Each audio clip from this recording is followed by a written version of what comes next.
आप जानते हैं कि विषय है साहस के बारे में बात करना, साहस को जारी रखने के लिए जो अविश्वसनीय पुरस्कारों की ओर ले जाता है। आप जानते हैं मैडी जो दांव लगाती है, आप जानते हैं महिलाओं से कोई नहीं कहता हाँ हम एक साथ काम करते हैं, यह सच है, लेकिन मैडी वह थी जिसने सभी विषयों पर ध्यान दिया और इसके साथ आई और मैंने कहा हाँ ये वास्तव में समझ में आता है। आप क्या सोचते हैं? हाँ ये वास्तव में समझ में आता है क्योंकि मैं साहस को जारी रखने पर विचार करता हूँ। अगर हम उन लोगों को देखें जो हमारे पहले आए थे 6 साल पहले, 6 साल और आधे साल पहले, वे बने हुए हैं। यह साहस के कारण है, यह विश्वास के कारण है, यह आशा और विश्वास के कारण है जो उनके पास इस कंपनी में है।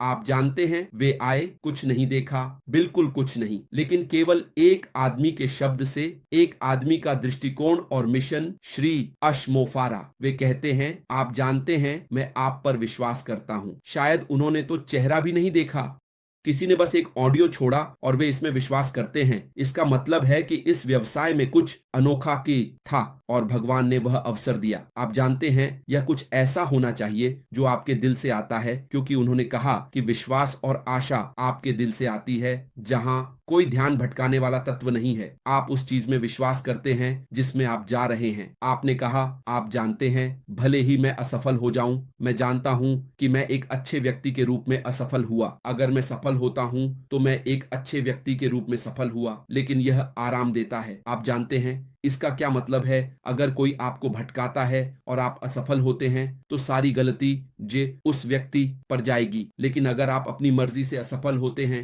तो आप जानते हैं कि मैंने अपनी पूरी कोशिश की, अपनी जिम्मेदारी निभाई, मैं समझता हूं कि क्या हो रहा है और मुझे लगता है कि आपका दिल शांति से रहेगा। आप जानते हैं कि मैंने अपनी पूरी कोशिश की और मैंने किसी भी ध्यान भटकाने वाले तत्व को नहीं सुना। हम उस साहस के बारे में बात कर रहे हैं जो किसी अज्ञात चीज में विश्वास करने का साहस है, कुछ ऐसा जो पहले कभी नहीं किया गया। यहाँ तक कि श्री अश्मोल्य ने भी कहा आओ मैं तुम्हें शीर्ष पर ले जाऊंगा। वह जानता है कि एक ब्लूप्रिंट है जिसे उसने कभी नहीं समझा, बाधाएं और गतिशीलताएं और कठिनाइयां। उसने कहा हालांकि रास्ता कठिन होगा, मैं अंत तक लड़ूंगा, मैं सुनिश्चित करूंगा कि मैं आपको एक साहसी आदमी, एक साहसी सीईओ के रूप में ले जाऊं जो कुछ इतना अनोखे के लिए मरने के लिए तैयार है। उसने कहा अगर यही एक चीज है जो मैं इस पृथ्वी पर छोड़ सकता हूं तो ऐसा ही हो, मैं एक खुश आदमी के रूप में मरूंगा। मैं जानता हूं कि मैंने एक पद चिन्ह और एक अच्छा पद चिन्ह छोड़ा है। आप किस प्रकार का पद चिन्ह छोड़ना चाहते हैं यह आप पर निर्भर है। क्या आप एक ऐसा पद चिन्ह छोड़ना चाहते हैं जहां लोग आपको एक भयानक व्यक्ति के रूप में देखें, या एक ऐसा पद चिन्ह जहां लोग आपको गिने और कहें कि वह एक महान व्यक्ति था, उसने कुछ ऐसा छोड़ा जिसे लोग जी सकते हैं और याद कर सकते हैं, आपका नाम स्तंभ पर लिखा जाए? यह नमक है। आप जानते हैं मैं लंदन ब्रिज और सभी चीजों को देखता हूं। आप जानते हैं हुल्ला मैं रहता हूं और मैंने इसे जर्मनी में देखा। वहां लोग हैं, आप जानते हैं, पत्थरों पर खुदे नाम। वे लोग नायक हैं, भले ही उन्होंने अपने जीवन में कुछ भी हासिल नहीं किया। नेल्सन मंडेला अपने आत्मा में अमीर थे, लेकिन वह वित्तीय रूप से एक गरीब आदमी के रूप में मरे। धन पैसे के बारे में नहीं है, यह आध्यात्मिक आशीर्वाद के बारे में है। आप एक शांतिपूर्ण आदमी के रूप में मरते हैं, किसी चीज के लिए जिसमें आप विश्वास करते हैं। भौतिक राजा, हम उन्हें हीरागांडी कह सकते हैं। देखिए वे कहां रहते हैं। आप जानते हैं हम यहां तक कि महान बिंदु के बारे में बात कर सकते हैं। जब हम लंदन ब्रिज से गुजरते हैं तो ये सभी चीजें, ये महान व्यक्ति, मैं नाम भूल गया, आप लोग जिन्होंने साहित्य लिखा वे हमेशा नाम लिखते हैं। देखिए वह घर जहां उन्होंने लंदन ब्रिज के पास लिखा। मैं कहूंगा कि ये लोग एक स्थायी विरासत छोड़ गए जहां हम उनकी कहानियां पढ़ सकते हैं। चीनी, आचेम, सभी की स्थायी विरासत है, लेकिन वे कभी नहीं मरे। आध्यात्मिक आशीर्वाद भौतिक चीज नहीं है, क्योंकि जब आप आध्यात्मिक रूप से धन्य होते हैं तो भौतिक चीज कुछ नहीं होती। यही कारण है कि हम डेविड के बेटे को देखते हैं जिसने पिता के सिंहासन का उत्तराधिकार लिया। भगवान ने कहा तुम ही मंदिर बनाओगे। सुलेमान ने कहा वह जानता था कि परिवार में पहले से ही धन है, मुझे पैसे के लिए क्यों पूछना चाहिए। मेरे पिता ने बहुत सारा धन छोड़ा। उसने कहा मुझे ज्ञान चाहिए।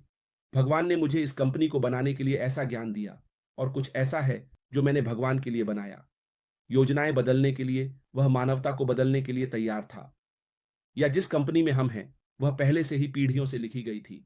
इसे किसी ऐसे व्यक्ति की आवश्यकता थी जो वास्तव में तैयार हो, चाहे प्रकृति हो या आप और आपको आकार देने के लिए, ताकि आप मानवता को आशीर्वाद देने के लिए बैठन ले सकें।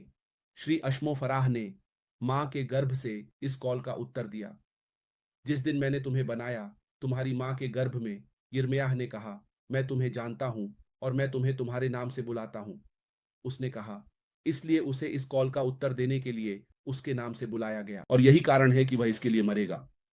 और जो लोग इसमें विश्वास नहीं करते वे इसे ले सकते हैं या छोड़ सकते हैं। वह कभी भी चमकीले सूट और सब कुछ अच्छे कपड़े पहनकर पहाड़ की चोटी पर नहीं खड़ा हुआ। यीशु ने कहा, जब आप एडेजा जाते हैं, किसे देखा? क्या राजा के कपड़े पहने आदमी को देखा? नहीं, किसी को देखा। वे कहते हैं भविष्यवक्ता, वह यूहन्ना बपतिस्मा देने वाले के बारे में बात कर रहा था।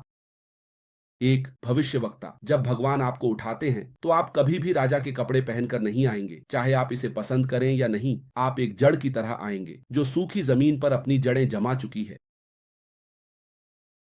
आप जानते हैं, और आप भगवान के मिशन को पूरा करेंगे, जैसा कि उसने कहा, चाहे लोग कहें कि मैं उपदेश दे रहा हूं, मैं बस एक कैंकर कीड़ा खोल रहा हूं ताकि सभी अच्छी चीजों को समझ सकें। हर चमकदार चीज अच्छी नहीं होती। जो चमकदार वस्तुओं का पीछा करते हैं वे पीटर को लूटते हैं ताकि पॉल को भुगतान कर सकें। मल्टी लेवल पर जाएं, सभी में जाएं, वे आपको बताएंगे कि आप हजारों डॉलर कमा सकते हैं। आराम को लूटें और श्री ए श्री बी को भुगतान करें, और जब वह व्यक्ति चला जाता है तो सब कुछ गायब हो जाता है। मैं यह कर सकता हूं। मैंने एल्गोरिदम को देखा है, मैंने इसे सीखा है, और मुझे पता है कि मैं एक संदिग्ध वेबसाइट बना सकता हूं, खुद को छिपा सकता हूं, पीटर को कॉल कर सकता हूं, आराम उधार ले सकता हूं, बैंक से कुछ पैसे उधार ले सकता हूं, इसे बाहर रख सकता हूं, 20 लोगों को दे सकता हूं और कह सकता हूं कि जाओ और फैलाओ, आप यह प्राप्त करेंगे। मैं बहुत से लोगों से कहूंगा, और जब मैं बैंक को वापस भुगतान करने के लिए पैसे बनाऊंगा तो क्या होगा? मैं लाखों बना लूंगा, सब कुछ बंद कर दूंगा। आराम के लिए वह व्यक्ति जिसने इसे लाया, उसने इस व्यक्ति को लाया। भले ही मैं आराम को बताना चाहूं, मैं किसी के लिए इसे लूंगा जिसने मुझे परिचित कराया। आराम कभी नहीं जान पाएगा कि मैंने व्यवसाय लाया। किसी ने मुझे परिचित कराया और किसी ने मुझसे कहा कि आप इसके मालिक को कभी नहीं जानेंगे। यह सच है, यही हो रहा है। चमकदार वस्तुएं, लोग ऐसा करते हैं और हर दिन स्वतंत्र होते हैं और वे बदलते हैं और फिर से वापस आते हैं। हम यहाँ जो कह रहे हैं वह यह है कि यह एक AI कंपनी है। इसे बनाना आसान नहीं है, इसमें समय लगता है। क्या गलतियां होंगी? हाँ, चीजें गलत हो सकती हैं, लेकिन क्या होगा? वे इसे ठीक करेंगे और ठीक करेंगे और ठीक करेंगे। हमारे पास आज iPhone 6 है, iPhone 16। क्या हमें पता है कि कंपनी के अंदर iPhone 16 के कितने संस्करण थे जिन्हें उन्होंने अस्वीकार कर दिया और कहा कि नहीं, यह सही iPhone 16 नहीं है, जब तक कि उन्हें सही वाला नहीं मिल गया? हमें नहीं पता, क्योंकि हम टीम का हिस्सा नहीं हैं। हम क्यों उत्तेजित हैं? क्योंकि हम इस शानदार कंपनी का हिस्सा हैं और हमें लगता है कि यह देरी कर रहा है, लेकिन यह देरी नहीं कर रहा है। यह बस वह प्रक्रिया है जहां वे चीजों को ठीक करते हैं और वे चलते रहते हैं। यही निरंतरता है। और यह किस चीज की ओर ले जाएगा? अविश्वसनीय पुरस्कार। आप जानते हैं, सफलता उन लोगों की होती है जो धैर्य रखते हैं, समय की कसौटी पर खड़े होने के लिए तैयार होते हैं। यदि आप रसोई की गर्मी सहन नहीं कर सकते तो आप बाहर चले जाएं। यदि आप रसोई के धुएं को सहन नहीं कर सकते तो अपनी आंखें साफ करें और बाहर जाएं। मैं टिश्यू दूंगा, कहूंगा दिल थामे रहें, हाथ थामे रहूंगा जब तक तैयार न हो।